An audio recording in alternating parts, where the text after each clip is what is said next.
Welcome to episode 109 of I Thought I Knew How, a podcast about knitting and life and all sorts. I'm your host, Anne Frost, and this episode was recorded on July 22nd, 2023.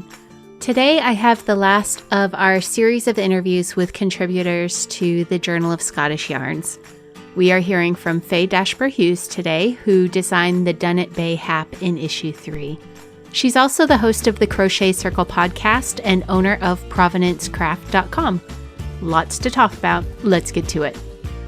When this episode airs, we will have wrapped up the Yarn Make-Along 2023 with issue 3 of the Journal of Scottish Yarns. Many thanks to all of you who participated. It has been a lot of fun to watch your projects develop over the summer. And in all honesty, seeing some of your projects made me want to make even more of the projects from issue 3 of the journal. If you still have not picked up a copy, I will make one last recommendation that you do. If you are overseas, you can get the magazine as a digital book that you can read on an e-reader or iPad or even on your normal computer. It's a truly fantastic publication, and I feel strongly that we should be supporting Susan Anderson in her efforts to educate crafters and consumers about the benefits of Scottish wool and improve our understanding of the impact of our textile history on our lives today. Issue 4 should be coming to us soon. Be sure you're following the Journal of Scottish Yarns on social media so that you can grab the next issue when it happens. For now, though, I wanted to bring you one more interview. Fay Dashper-Hughes designs for both knitters and crocheters, and her Dunnet Bay Hap graced the pages of issue 3 of the Journal of Scottish Yarns. It's a crochet take of the traditionally knitted hap of the United Kingdom, and is a beautiful way to add a splash of color to any outfit, especially now that we in the Northern Hemisphere are entering the time of summer when the evenings are getting a little bit cooler and you want just a little something around your shoulders at night. She's also the host of the audio and video podcast, The Crochet Circle, and has a brilliant website called Provenance Craft Co, where you can buy items by what material they're made of or where they were made. Fay and I really enjoyed our conversation, and I hope you will too. I'll be back on the other side of it to say goodbye. Fay, thanks for meeting with me today. I'm really looking forward to talking to you and getting to know you a bit more. And the first thing I wanted to ask you about was how you got started. It seems like you do mostly crochet. I might be wrong about that. But how did you get started with fiber crafts in general? Like most people, I dabbled a tiny amount with knitting when I was in, I think, the brownies, when I was like maybe 8 years old. But the reality is I maybe did 2 rows of a square and my mum finished the rest of it off. I still think there was like enough like memory in my fingers for it, amazingly. And my mum used to have a craft shop as well, so I grew up with all of these resources, but she wasn't really a knitter or a crocheter, but I grew up doing cross stitch and tapestry and loads, and used to do quite a lot for her shop. So I've always been crafty, but I never would have told you that I was a creative person. I always thought that creativity, as quite a few people do when I talk about this, it's the thought is that is writing text or having a paintbrush in your hand, and that somehow fiber art isn't creativity. And back in 2014, I think it was, I found a advert in our local adult education slots. So we have evening classes. It's part of the UK adult education system. And local to me, there were crochet lessons, which I'd wanted to do for ages. And I finally found them. And I asked my little niece, who lives locally, she's not so little anymore, and I said, do you want to come and crochet with me? We'll learn together. Yes, please. And we got there, and she was a little bemused. And we did it, really enjoyed it. And at the end of it, she said, I thought it was croquet lessons. So she thought we were off to learn how to use mallets and swing mallets and play lawn croquet. But she still came with me for the remainder of the evening sessions once a week. And she can now crochet as well. That is hilarious. So not quite what she thought she was coming to. Like, I'd been working a corporate job. I was in waste management. My studies were environmental studies. And I really enjoyed what I was doing. But that creativity itch just kept on niggling at me. And I thought maybe I could do charcuterie as a business, because I also really love food. But actually, it's quite easy to poison people with charcuterie if you don't get it quite right. So then when I started on the crochet, that was it. And I went from a beginner evening class to an intermediate evening class to knitting classes. So I do both. And you're right, I do more crochet than knitting, but it's maybe about 60-40. Because I like to translate my knitting patterns to crochet patterns, and my crochet patterns to knitting patterns where it's applicable. It doesn't always work because fabric density, but that's how I approach the craft. Yeah, that's really interesting that you mentioned that, because that was something I noticed on your website. Was some of your patterns, you have crochet versions and knit versions. So you're sort of a latecomer to crochet, but you already have a website that is just absolutely full of incredible products. It's a dangerous website. Everybody listening, it is a dangerous website. And one of the things that I really loved about the site is how you have it organized for people so that they can search by what material the product is made of. And also they can search, obviously you're UK based, so you have it so they can search by UK made products, EU made products, and rest of the world. So tell me more about the organization of your website. Yeah, I mean, that came about because when I was first setting up the shop, it used to be called Knit It, Hook It, Craft It, but that was such a mouthful. And eventually I changed it to Provenance Craft Co, because that's really what the shop is about. It's about where everything comes from, and not digging people out and saying, oh, buying things from afar is a bad thing, because, where does your phone come from? Where does your Mac come from? We live in a globally driven marketplace. So it's just about letting people make the decision based on what they want. So customers can come, and if they just want something that's been made locally in a context of the UK for them, then they can filter through and find that really easily. Likewise EU, likewise if it's something that's coming from further afield. So it's really like, I call it the proximity of manufacturing, which is hilarious because I didn't realize at the time, obviously that's Pom. It's a Pom rating, and my cat's nickname is Pom Pom. Oh. So he's imprinted everywhere, basically, our cat. But that was one of the real keystones of the website, and what I wanted to achieve with it is just to be really transparent about where stuff is coming from. Sometimes it's quite difficult to do because, there's a chain and you maybe can't get to the final detail, but you have an idea when you're buying things where things are made from, and there are always little labels and stuff that you can find and give the provenance from that. So yeah, that's part of the shtick of the website.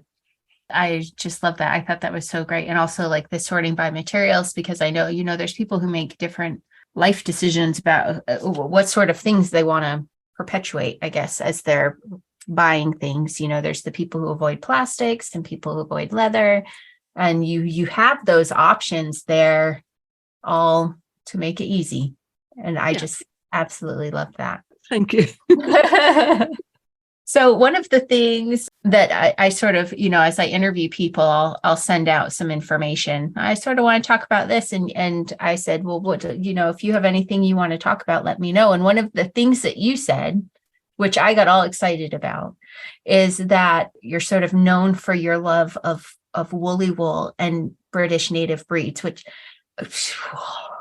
we're speaking the same language now. Be still my beating heart. Is like I knew you would riff off that. I knew that would be your thing. Yeah. I was so excited when I read that. How did that come to be important to you? I think like a lot of people that started crafting or really came back to crafting in the last 10 years or so, I listened to all of the podcasts from Louise Scully when it was Knit British.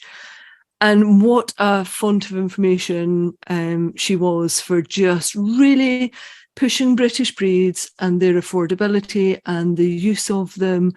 And that really cemented with me straight away. So even when I first started crafting, I was buying British wool pretty much from the get-go.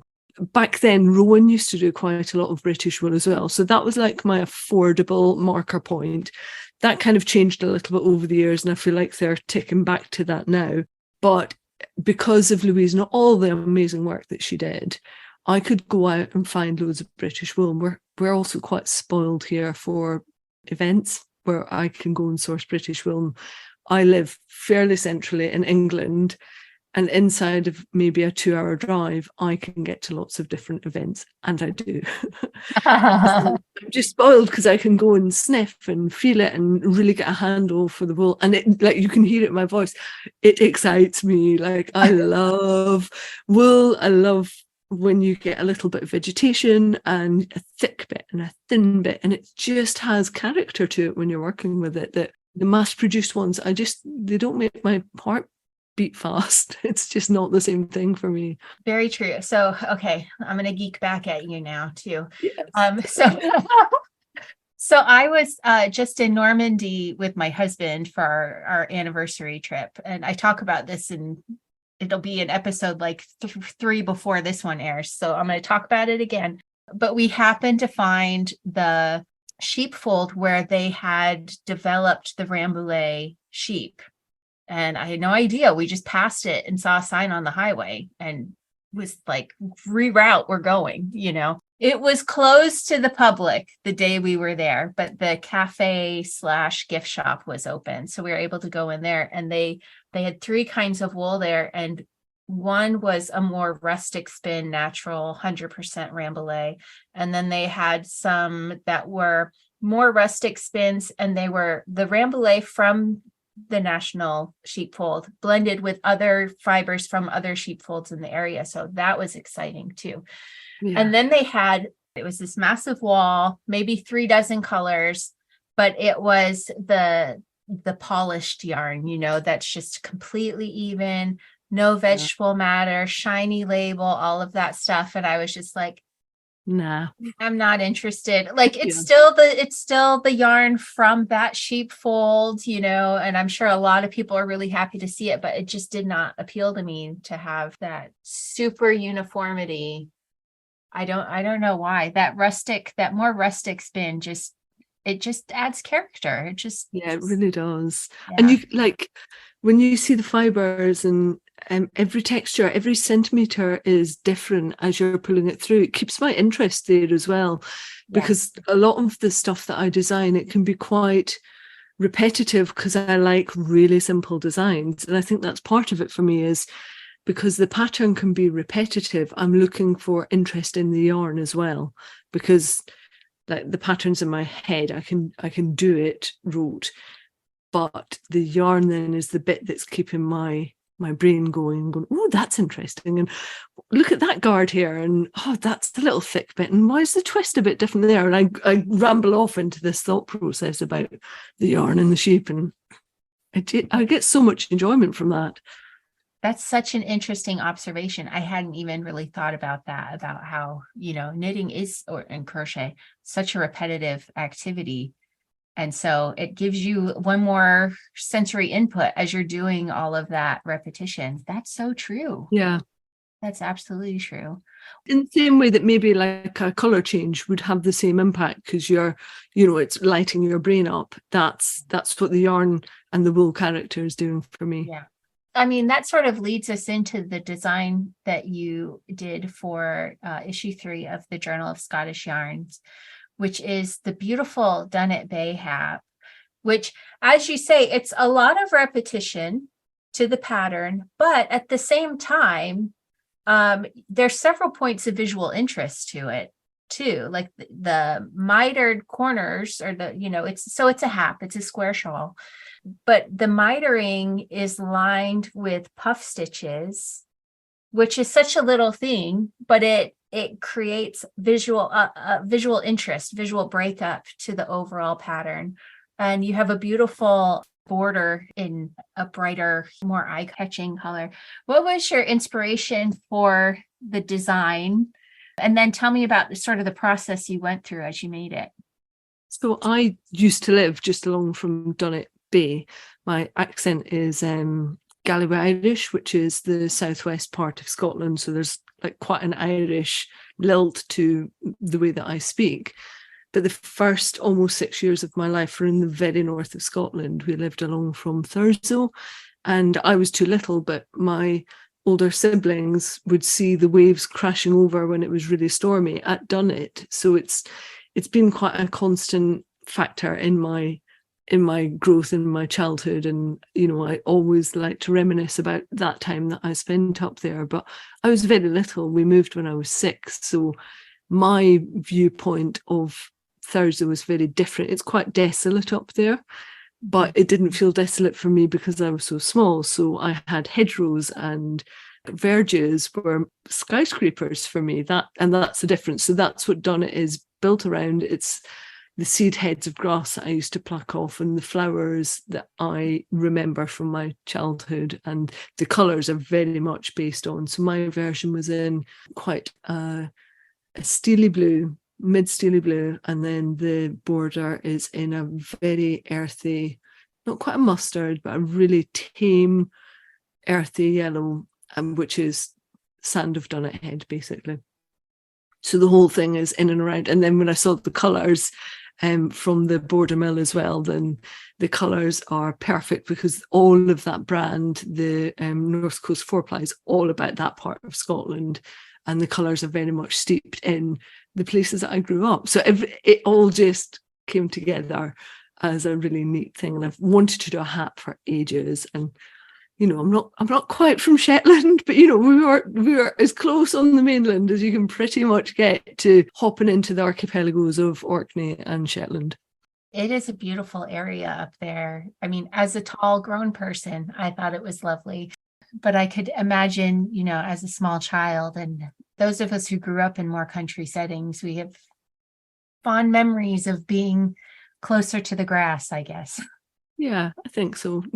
Nature and environment is really important to me, and it always has been. And that really lends itself into my designs and my I'm very earthy tones.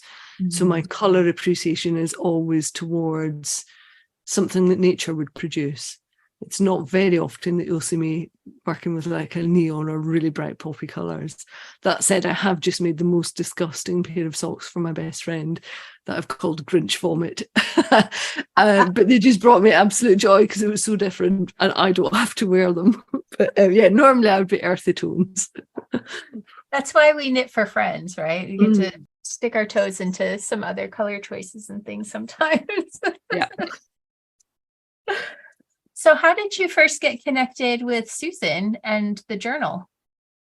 So Susan is friends with Alison, who does Moorit, the crochet magazine.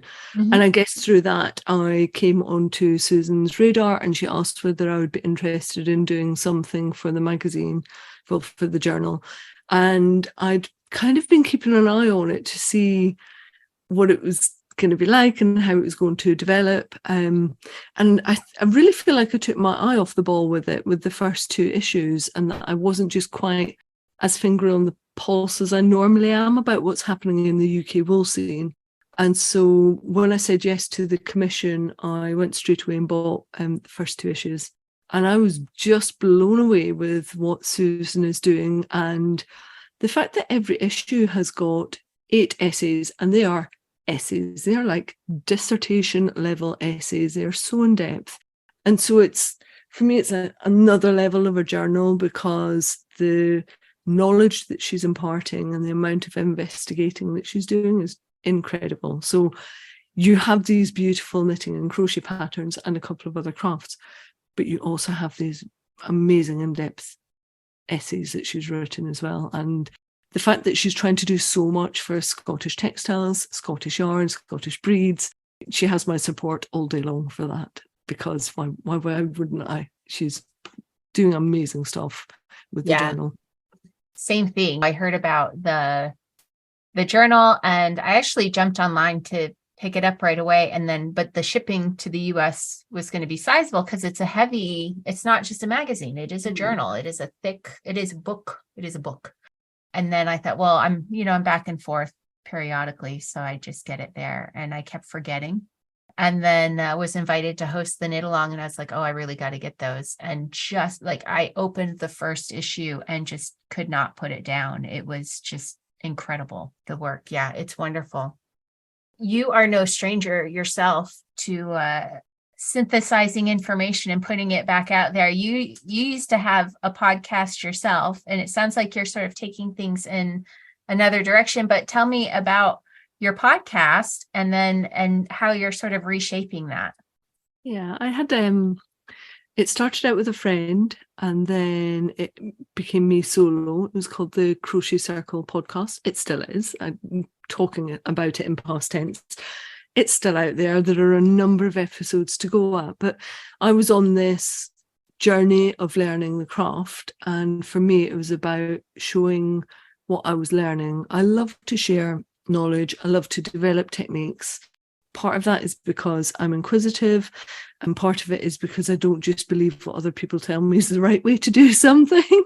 Like, I have a tenacity about me to question and double check facts and figures and make sure that that is the best way to do it, because it's not that I'm not trusting of other people, but sometimes reinvention, it can be a good thing. And so I was just sharing a lot of that with the podcast. But as you know yourself, the time commitment for doing a podcast is it's immense. And it was just swallowing up a lot of my life once a month. And it got to a point where it felt like duty rather than something that I was really enjoying. And I think it comes across when you're talking and when you're on video. So I did it as a video and an audio podcast and put it out to both. Full show notes, like the whole shebang. I newsletter out every month, the whole thing. And always, like, if I said it was going out every month, it went out every month. I'm very committed to it.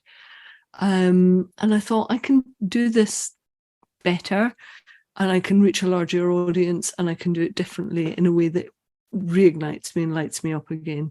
And so I'm in the middle of developing my own website for my designs.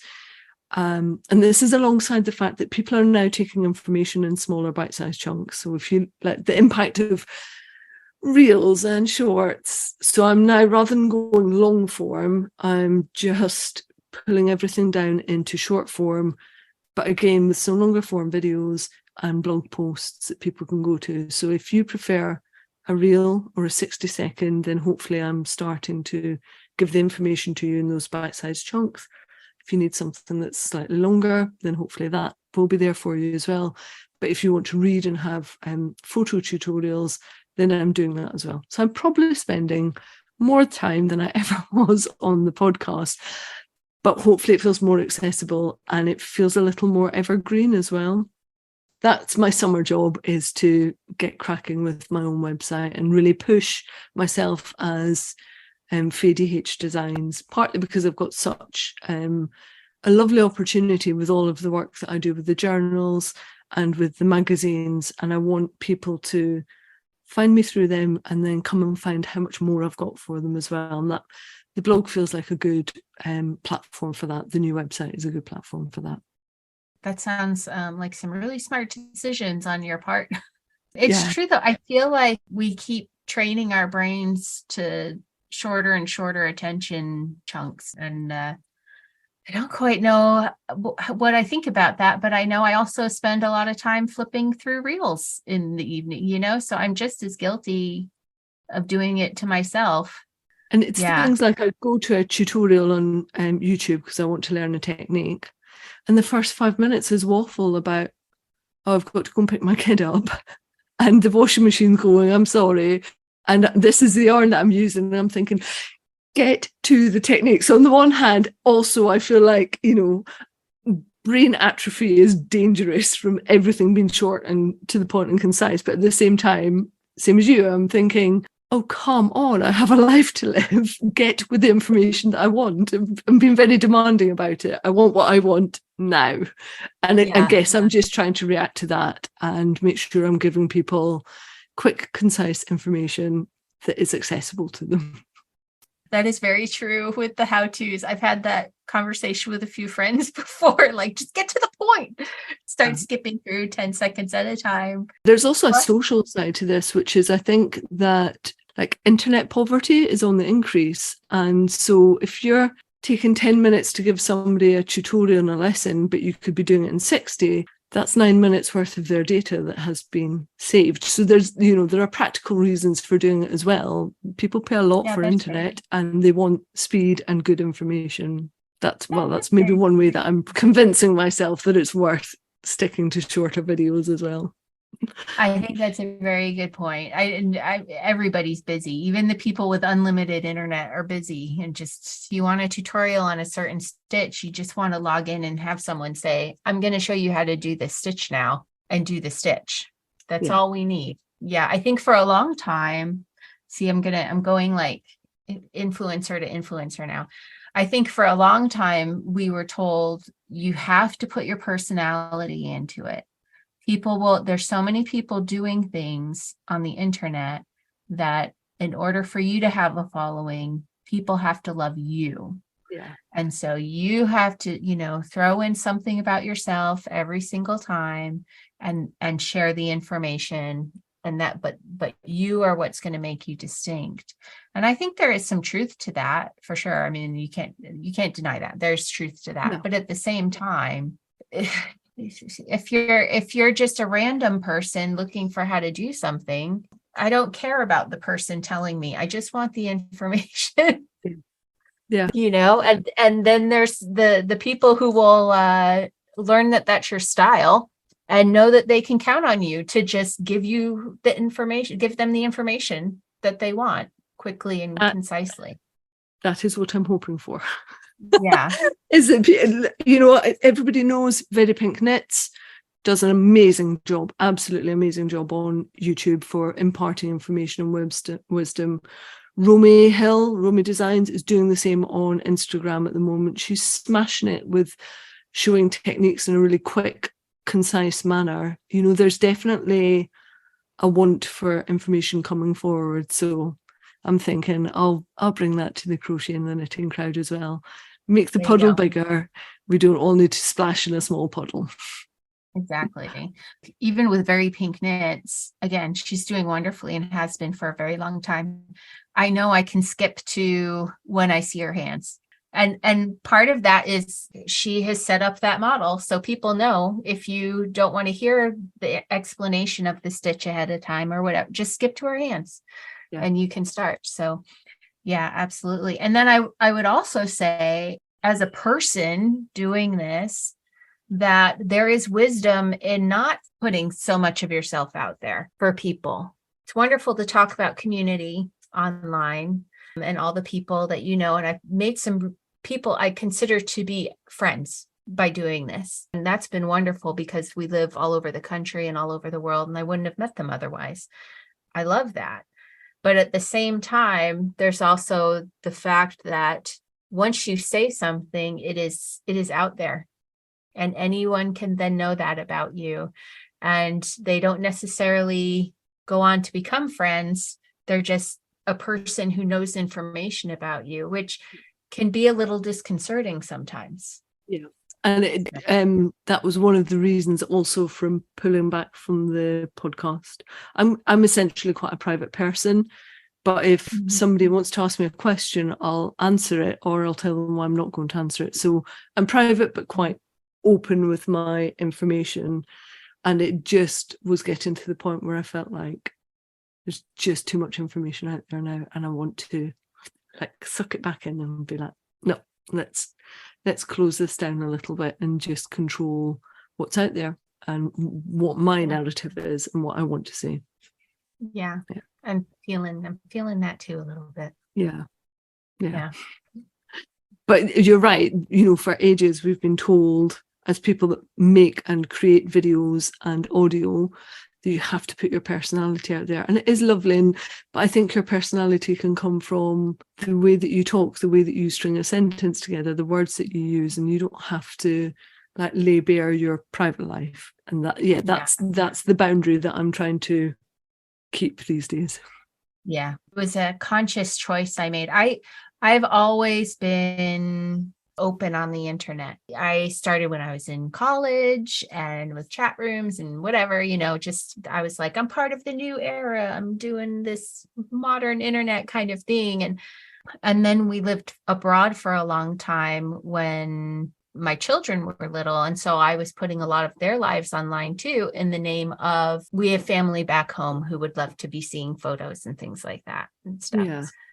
And then I realized at a certain point, and it was about when I started the podcast, that's probably a part of my life I should not be sharing with others. These lives of these other little people who are connected to me, because they're not just these little people, they're going to grow up and have their own lives, and they don't need to have all of that online as well too. And so that I pulled back on before starting the podcast. But then that was sort of like the beginning of a slow journey for myself, as far as what should I be putting out there? And as you say, your personality can just be your sense of humor and things like that.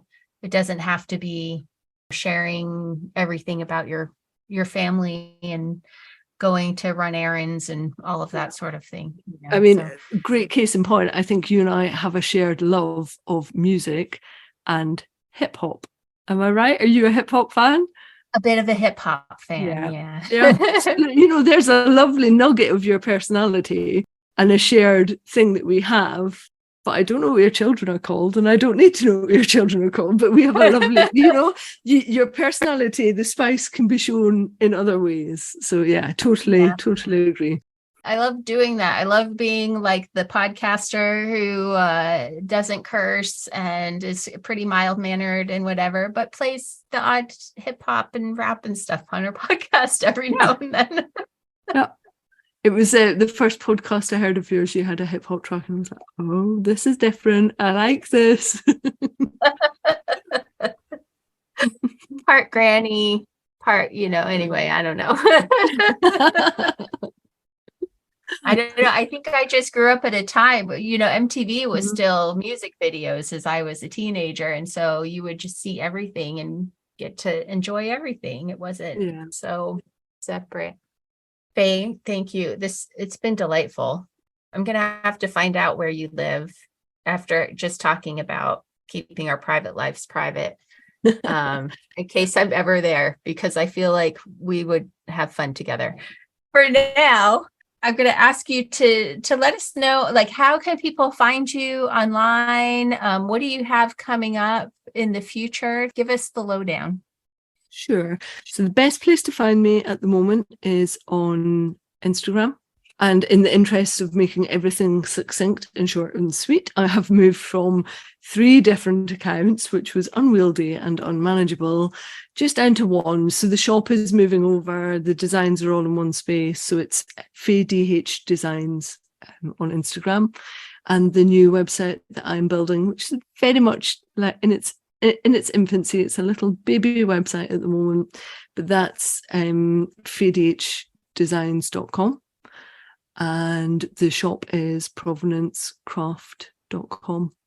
And I post worldwide, most things to most places, but obviously postage is horrendous. So most of my customers are UK based, but certainly I can get goods further afield if a customer wants it.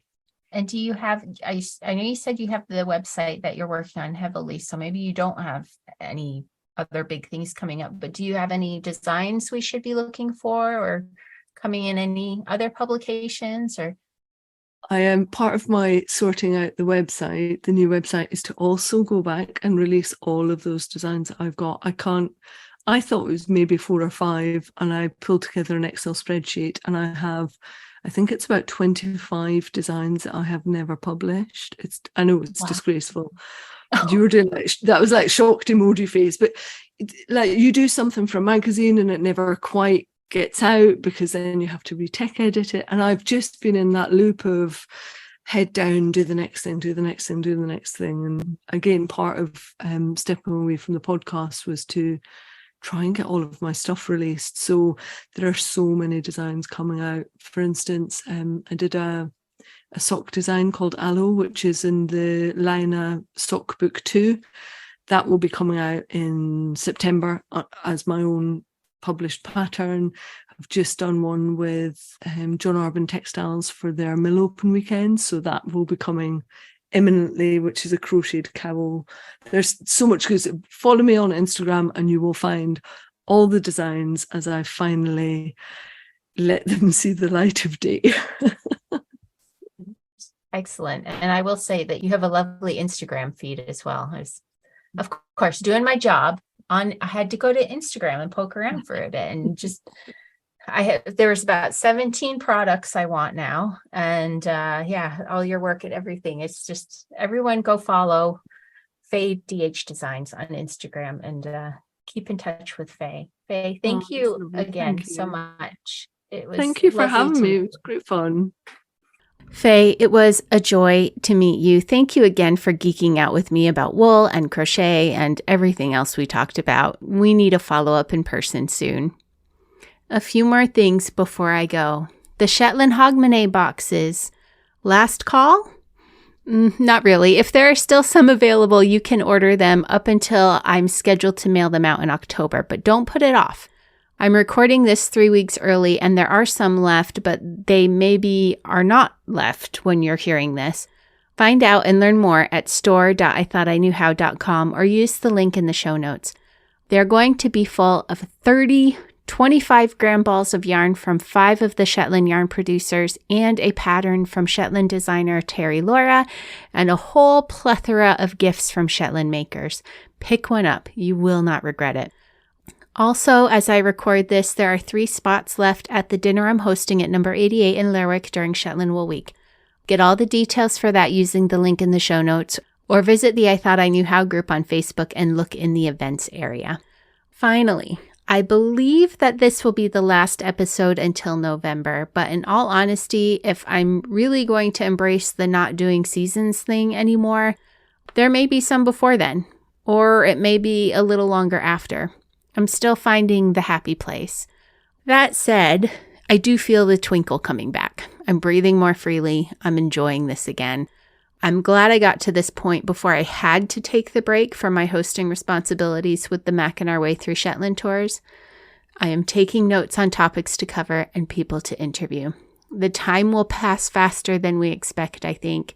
In the meantime, thank you for listening and knitting with me for a bit. The show notes are where you will find links to the things mentioned in the show, so be sure to check those out. Find me on my social media accounts as I Thought I Knew How, except on Twitter, where it's just Thought I Knew How. The groups on various platforms are all called I Thought I Knew How Podcast. Until next time, may you be blessed with stitches that never drop, yarn without joins, and plenty of time to knit.